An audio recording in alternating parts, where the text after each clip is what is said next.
Bismillahirrahmanirrahim. Assalamualaikum warahmatullahi wabarakatuh. Alhamdulillahirabbil alamin wa bihi nasta'in wa ala umuri dunya waddin. Wassalatu wassalamu ala asrofil anbiya'i wal mursalin wa ala alihi washabihi ajmain, amma ba'du. Yang saya hormati kepada Ibu Ana Nur Hasanah MPD selaku dosen pengampu mata kuliah Kapita Selekta IPS SD serta teman-teman yang berbahagia. Baiklah, perkenalkan saya Dewi Sulastri dengan nomor induk mahasiswa 22272000018 sebagai moderator dan juga pemateri pertama beserta 4 rekan saya yakni Perkenalkan, nama saya Hilmiatul Muniroh dengan NIM 22270001111. Di sini saya sebagai pemateri kedua. Perkenalkan, nama saya Ana Kurutungin, saya sebagai pemateri ketiga. Perkenalkan, saya Putri Mukalisa dengan nomor NIM 22272000025 sebagai pemateri keempat. Perkenalkan, nama saya Siti Ikroma dengan NIM 22272000021. Saya sebagai pemateri kelima. kami dari kelompok 5 yang akan membahas mengenai media pembelajaran IPS di SD, yang di dalamnya kami juga akan menjelaskan mengenai definisi atau pengertian dari media IPS itu sendiri. Kedua ada fungsi media pembelajaran IPS, macam-macam media, jenis-jenis media, teknik serta prinsip media pembelajaran IPS di SD. Baiklah, adapun susunan acara presentasi pada kali ini, yang pertama yakni pembukaan, yang kedua pemaparan materi, dan yang terakhir adalah penutup. Untuk meningkat acara yang pertama, marilah kita sama-sama mengucapkan ayatul basmalah. Bismillahirrahmanirrahim. Meningkat ke acara yang kedua yakni pemaparan materi. Adapun pemateri yang pertama akan disampaikan oleh saya sendiri. Baiklah, langsung saja ke materi yang pertama yakni mengenai pengertian atau definisi dari media pembelajaran IPS di SD. Seperti yang kita ketahui bahwa secara harfiah kata media berasal dari bahasa Latin yang merupakan bentuk jamak dari kata medium yang berarti perantara atau alat atau sarana untuk mencapai sesuatu. Nah, selain itu juga ada yang menyatakan Association for Education and Communication Technology atau AECT mendefinisikan media adalah segala bentuk yang dipergunakan untuk suatu proses penyaluran informasi.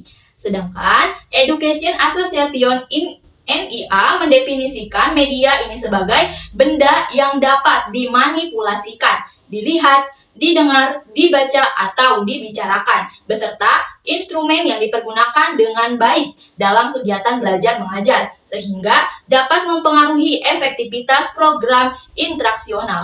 Nah, adapun menurut Koyoka dan Julkarimen pada tahun 1983 mendefinisikan bahwa media adalah sesuatu yang dapat menyalurkan pesan dan dapat merangsang pikiran, perasaan, dan kemauan seseorang sehingga dapat mendorong tercapainya proses belajar pada dirinya. Nah, menurut para ahli yang terakhir yakni menurut Umar Hamalik menyatakan bahwa media IPS adalah alat, metode, dan teknik yang dapat digunakan dalam rangka lebih mengefektifkan komunikasi dan interaksi antara guru dan siswa dalam suatu proses pendidikan dan pengajaran di sekolah.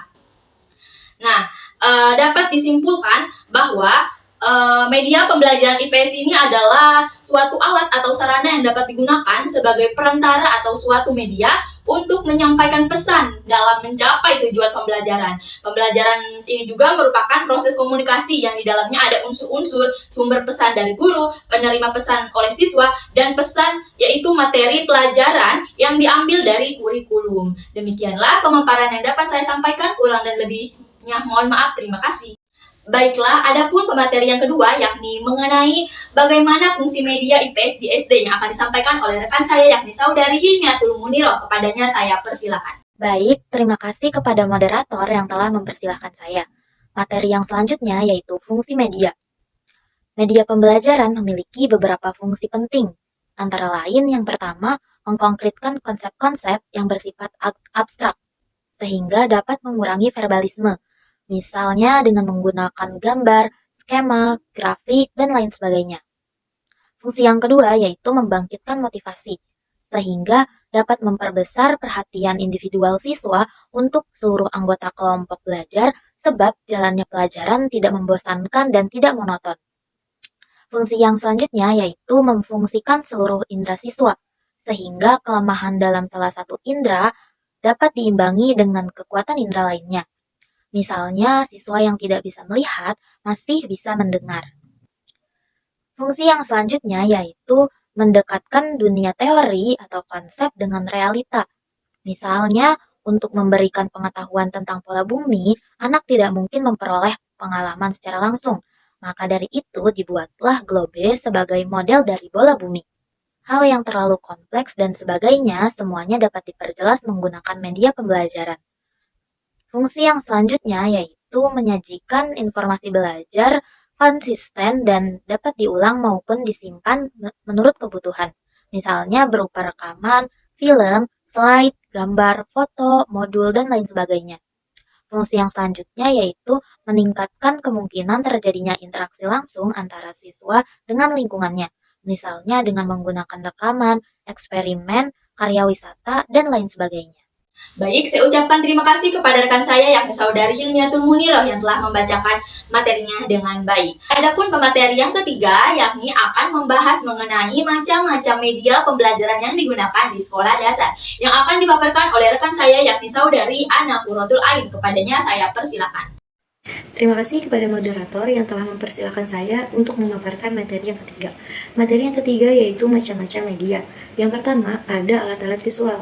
Alat-alat visual ini adalah macam-macam media yang hanya dapat dirasakan oleh panca indera penglihatan. Yang pertama ada film strip, yaitu potongan-potongan gambar yang disatukan. Kemudian ada transparansi atau micro projection, yaitu seperti proyektor. Kemudian ada gambar ilustrasi, card yaitu berupa potongan kartu, grafik dan poster. Yang terakhir ada peta dan globe. Peta dan globe ini merupakan media alat visual yang sering sekali digunakan ketika pembelajaran IPS. Yang kedua yaitu alat-alat auditif atau alat-alat media yang hanya dapat dirasakan oleh panca indera pendengaran. Yang pertama ada transkrip elektrik yaitu berupa rekaman, kemudian ada radio, dan yang terakhir ada rekaman tape recorder. Kemudian yang ketiga yaitu alat-alat audiovisual, yaitu macam-macam media yang dapat dilihat dan dapat juga didengar.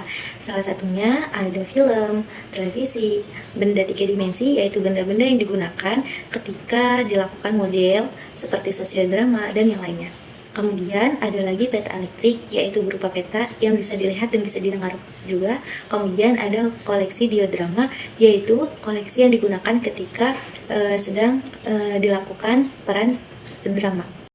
Kemudian yang terakhir adalah benda-benda yang digunakan ketika dramatisasi, bermain peran, sosial drama, sandiwara boneka, dan lain-lain juga termasuk ke dalam macam-macam media.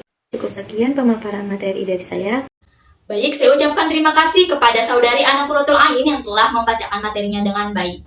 Adapun materi selanjutnya yang akan membahas mengenai jenis-jenis media dalam pembelajaran IPS SD yang akan dipaparkan oleh rekan saya yakni Saudari Putri Rahma Halisa. Kepadanya saya persilakan.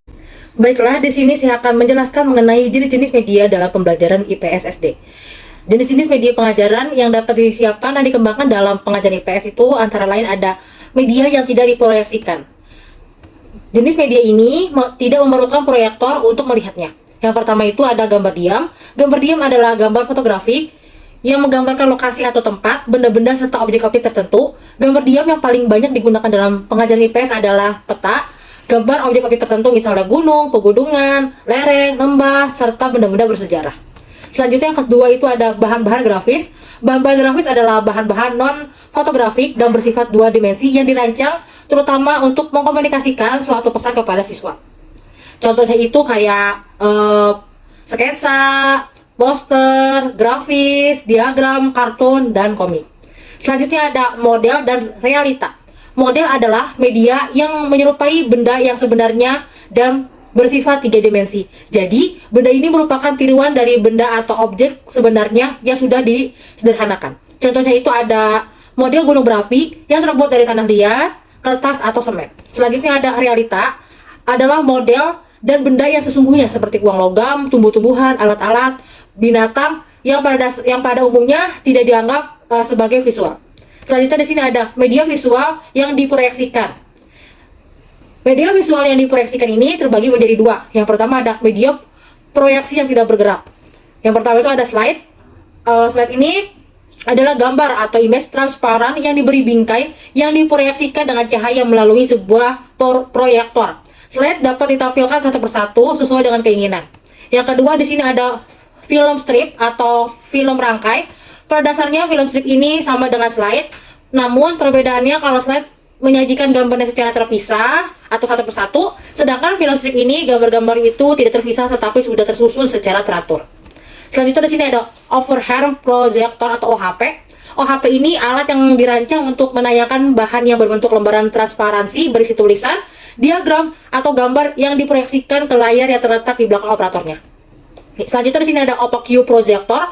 Media ini disebut demikian karena yang diproyeksikan bukan transparansi tetapi bahan-bahan yang sebenarnya, baik benda-benda datar atau 3 dimensi seperti mata uang atau model-model. Selanjutnya ada microprojection, berguna untuk memproyeksikan benda-benda yang terlalu kecil sehingga dapat diamati secara jelas oleh siswa.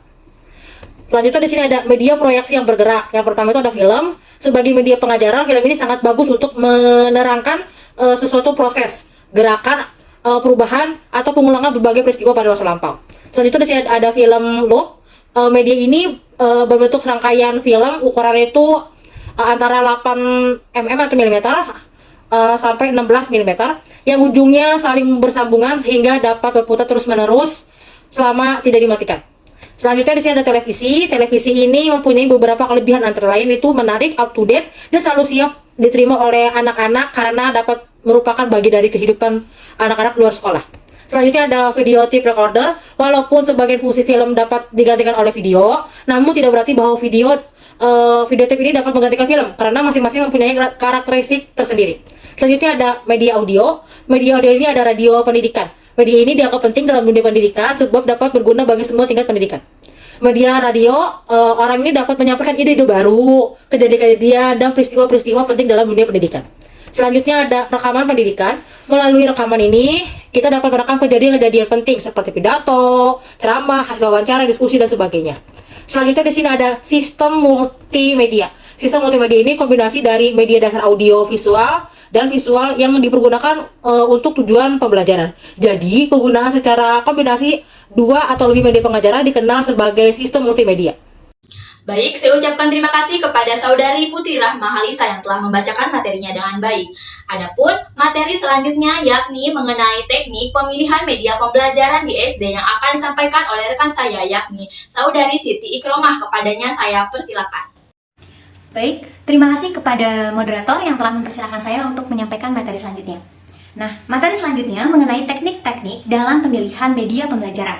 Ada beberapa hal dalam pemilihan media pembelajaran, di antaranya yang pertama, yaitu media yang dipilih hendaknya selaras dan menunjang pembelajaran yang akan dilakukan atau akan ditetapkan. Gitu. Sehingga dalam penerapannya ini harus jelas, kemudian operasional, kemudian spesifik, dan benar-benar tergambar dalam bentuk perilaku. Yang kedua yaitu aspek materi. Nah, yakni dalam pemilihan media ini perlu dipertimbangkan sesuai tidaknya antara materi pembelajaran dengan media pembelajaran yang akan digunakan sehingga nantinya akan berdampak pada hasil pembelajaran. Nah, kemudian yang ketiga yaitu kondisi siswa. Nah, guru perlu memperhatikan betul-betul tentang kondisi siswa itu sendiri, baik faktor umurnya, kemudian faktor lingkungannya, ataupun faktor budaya siswa itu sendiri. Nah, yang keempat, media yang dipilih ini hendaknya dapat menjelaskan apa yang akan disampaikan kepada siswa secara tepat gitu sehingga nanti tujuan yang akan ditetapkan itu dapat tercapai secara optimal. Kemudian yang kelima yaitu biaya yang akan dikeluarkan. Nah, seorang guru juga perlu memperhatikan biaya yang akan dikeluarkan untuk pemanfaatan media pembelajaran ini sehingga antara biaya dan capaian yang akan didapat itu harus seimbang. Seperti itu. Baik, terima kasih. Mungkin itu saja penyampaian materi dari saya. Kurang lebihnya mohon maaf. Saya kembalikan kepada moderator. Baik, saya ucapkan terima kasih kepada Saudari Siti Ikromah yang telah memaparkan materinya dengan baik. Adapun materi yang terakhir yakni mengenai prinsip pengembangan dan produksi media pembelajaran IPS di SD yang akan disampaikan oleh saya sendiri. Untuk mengembangkan media pembelajaran, kita juga perlu memperhatikan prinsip-prinsip dalam memilih pengembangan dan produksi media IPS di SD. Adapun prinsip yang dimaksud adalah visuals, yang dapat digambarkan sebagai singkatan dari kata visible, artinya mudah dilihat, interesting, artinya menarik, Simple artinya sederhana, useful artinya isinya berguna atau bermanfaat, assurance artinya benar atau dapat dipertanggungjawabkan, legitimate artinya masuk akal atau sah, structured artinya terstruktur atau tersusun dengan baik. Jadi, jika kita ingin memilih media pembelajaran IPS di SD, haruslah memenuhi prinsip-prinsip visual study. Harus dapat dilihat tidak nih media ini, terus menarik atau sesederhana mungkin untuk siswa SD.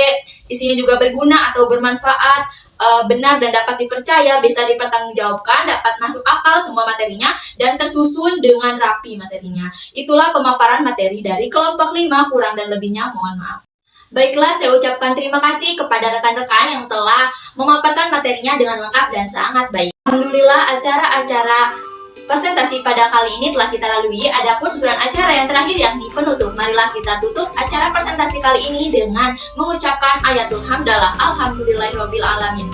Saya Dewi Sulasri, perwakilan dari kelompok 5, mengucapkan mohon maaf yang sebesar-besarnya apabila ada kesalahan maupun kekeliruan kata.